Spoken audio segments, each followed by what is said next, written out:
We see a lot of men who come to us with an issue associated with an elevated PSA, which is found by their primary care doctors. PSA is used in the general community as a screening test for prostate cancer. So sometimes when it's elevated, the issue is, does the patient have an elevated PSA due to prostate cancer or other reasons? Those patients will be sent to us to do further testing evaluations to see if we think that they need to have biopsies or MRIs or further blood tests for their elevated PSA, and take it from there with them and help them. So the PSA test is really just a blood test. So Greater Boston Urology, we have a laboratory which has tests which are specific to men who have elevated PSAs. They're much more specific than just the general PSA test, looking at pieces of PSA, the isoforms of the PSA, which help parse out whether the PSA elevation is more likely or less likely due to prostate cancer.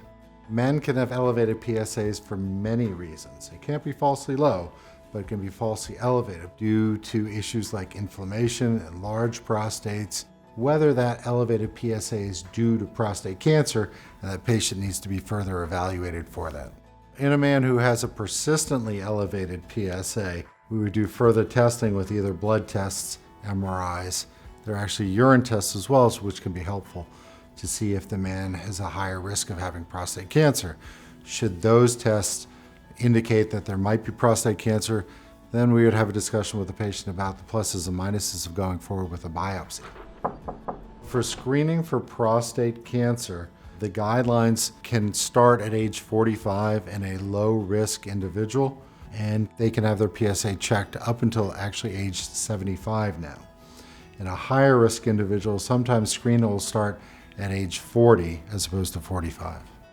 PSA screening is a very complex issue because some patients really shouldn't be screened and other patients should be screened. In general, in someone who has a good 10-year survival or greater, screening is generally recommended. However, because of the pitfalls of PSAs, being that they can be falsely elevated, then some men will have unnecessary tests.